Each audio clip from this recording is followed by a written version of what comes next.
ത്രിയേക ദൈവത്തിന് സ്തുതി. ഒരു സുപ്രഭാതം കൂടെ ഈ ഭൂമിയിലായിരിക്കാൻ തക്കവണ്ണം കർത്താവ് നമ്മെ അനുഗ്രഹിച്ചതിന് നന്ദി പറയുന്നു. നിങ്ങൾക്ക് ഏവർക്കും ക്രിസ്തുയേശുവിൽ എൻ്റെ സ്നേഹവന്ദനം. അഗാപ്പൻ ബ്ലെസ്സിങ്ങിലേക്ക് ഏവർക്കും സ്വാഗതം.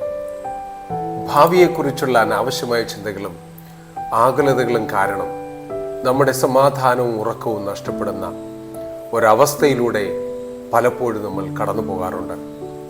നാളെ കുറിച്ച് ആലോചിച്ച് അമിതമായി കാടുകയറി ചിന്തിച്ച് നമ്മുടെ ഇന്നത്തെ ദിവസത്തെ നമ്മൾ നശിപ്പിക്കാറില്ലേ?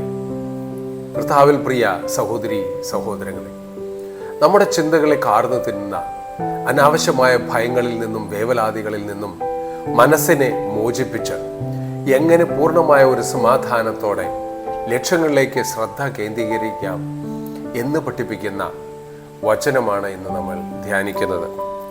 വിശുദ്ധ മത്തായി 6:27 വചന ഇപ്രകാരമാണ്: വിചാരപ്പെടുന്നതിനാൽ തൻ്റെ നീളത്തോട് ഒരു മുഴം കൂട്ടുവാൻ നിങ്ങളിൽ ആർക്ക് കഴിയും?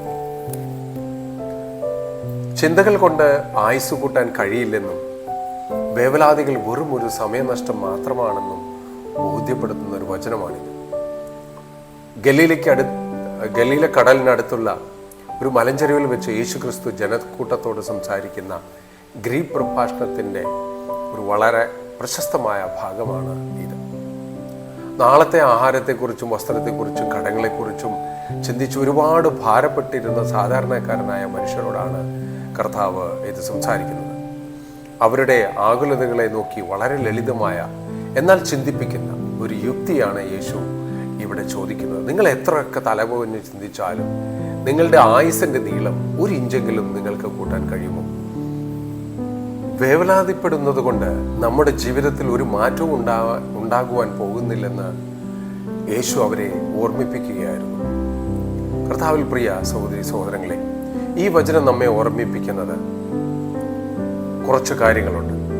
വേവലാതികൾ നിങ്ങളുടെ ഊർജത്തെ ചോർത്തിക്കളയുന്ന ഒരു കെണിയാണ്. ഒന്ന്, ആകുലത ഒരു പ്രശ്നവും പരിഹരിക്കില്ല.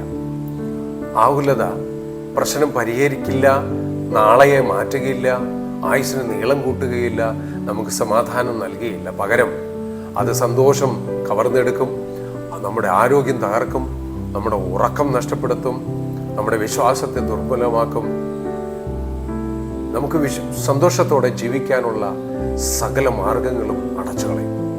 അത് നമ്മെ ചലിപ്പിച്ചുകൊണ്ടേയിരിക്കും, പക്ഷേ ഒരു അടി പോലും മുന്നോട്ട് നയിക്കുകയില്ല. നാളെയെക്കുറിച്ചുള്ള പേടി ഇന്നത്തെ നമ്മുടെ ഉൽപാദനക്ഷമതയെയും സർഗാത്മകതയെയും പൂർണ്ണമായി നശിപ്പിച്ചു കളയും.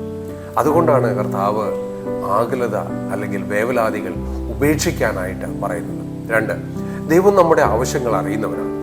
ഈ വചനത്തിന് മുമ്പും ശേഷവും യേശു പക്ഷികളെയും വയലിലെ പൂക്കളെയും ഉദാഹരണമായി പറയുന്നു.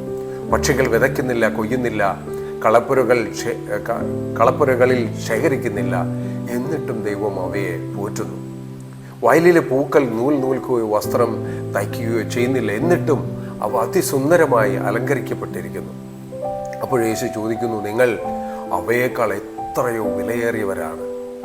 ദൈവം നമ്മുടെ ആവശ്യങ്ങൾ അറിയുന്നു, അവൻ നമ്മെ മറക്കുകയില്ല. 3, വിശ്വാസം ആകുലതയുടെ മരുന്നാണ്. വേവലാതിയുടെ എതിർവാക്ക് ധൈര്യം മാത്രമല്ല, വിശ്വാസം കൂടിയാണ്.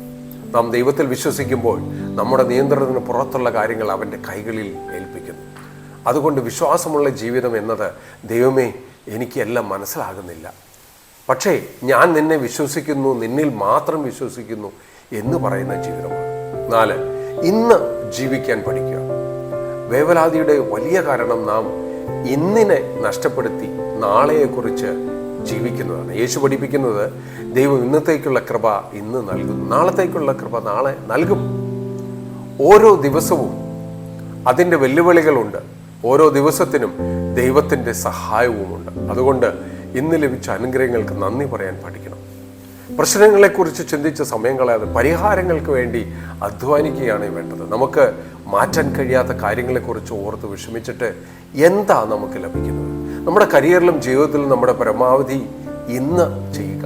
ബാക്കി കാര്യങ്ങൾ പ്രപഞ്ചത്തിൻ്റെ നാഥനായ നമ്മുടെ കർത്താവിന് വിട്ടുകൊടുക്കുക. ഭാവിയെക്കുറിച്ചുള്ള നിയന്ത്രണം, മക്കളെക്കുറിച്ചുള്ള ചിന്ത, ഭാവി ജീവിതത്തെക്കുറിച്ചെന്നുള്ള ചിന്ത, പങ്കാളിയെക്കുറിച്ചുള്ള ചിന്ത, ഇതെല്ലാം കർത്താവിൻ്റെ കൈകളിലേക്ക് കൊടുക്കുക. പൂർണ്ണമായിട്ടുള്ള നിയന്ത്രണം നമ്മുടെ കൈകളിലില്ല, ദൈവത്തിൻ്റെ കൈകളിലാണെന്നുള്ള തിരിച്ചറിവ് നമുക്ക് വലിയ മാനസിക സമാധാനം നൽകും. 5, പ്രാർത്ഥന ആകുലതയെ സമാധാനമാക്കുന്നു. ആകുലത വരുമ്പോൾ പലരും പരാതിപ്പെടുന്നു, പക്ഷേ ദൈവം നമ്മെ പ്രാർത്ഥിക്കാനാണ് പഠിപ്പിക്കുന്നത്. പ്രാർത്ഥനയിലൂടെ ഭയം വിശ്വാസമാകുന്നു, കണ്ണുനീർ പ്രത്യാശയാകുന്നു, നിരാശ സമാധാനമാകുന്നു. നമ്മുടെ പ്രശ്നങ്ങൾ ദൈവസന്നിധിയിൽ വെച്ചാൽ അവൻ നമ്മുടെ ഹൃദയത്തിൽ തൻ്റെ സമാധാനം കൊണ്ട് നിറയ്ക്കും. 6, യഥാർത്ഥ സുരക്ഷ ദൈവത്തിൻ്റെ കരങ്ങളിലാണ്. ഇന്ന് ലോകം സുരക്ഷ നേടുന്ന പണത്തിൽ, ജോലിയിൽ, ഇൻഷുറൻസിൽ, സമ്പത്തിൽ. ഇവയൊന്നും തെറ്റെന്നാണെന്ന് ഞാൻ പറയുന്നില്ല. എന്നാൽ യഥാർത്ഥ സുരക്ഷ ഇവയിലല്ല.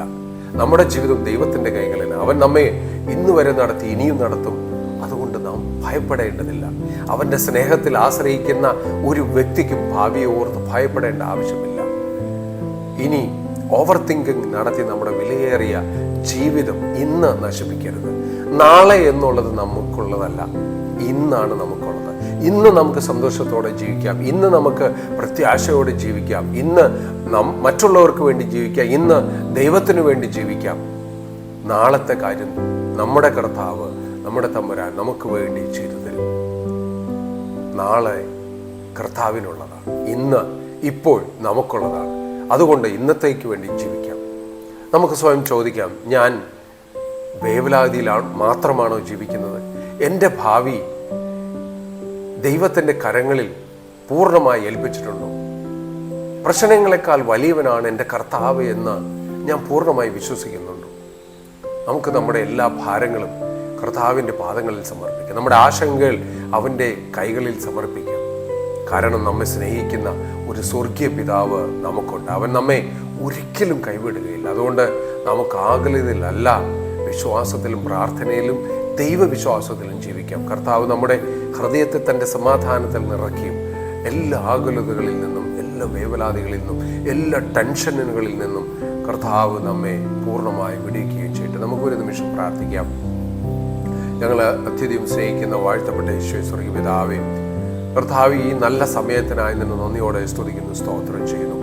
പൂർണ്ണമായി നിന്റെ തൃപാദത്തിലേക്ക് അടിയങ്ങളെ തന്നെ ഭരമേൽപ്പിക്കുന്നു.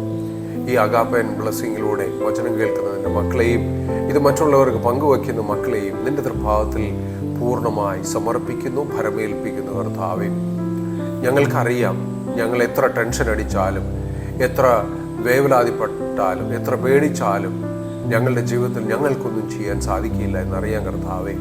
കർത്താവേ, നീ പൂർണ്ണ ദൈവമാകുന്നു എന്ന് നിങ്ങൾ പൂർണ്ണമായിട്ട് വിശ്വസിക്കുന്നു. ഞങ്ങളുടെ ആവശ്യങ്ങളും ആഗ്രഹങ്ങളും എല്ലാം അങ്ങയുടെ തൃപാദത്തിലേക്ക് പൂർണ്ണമായി സമർപ്പിക്കുന്നു.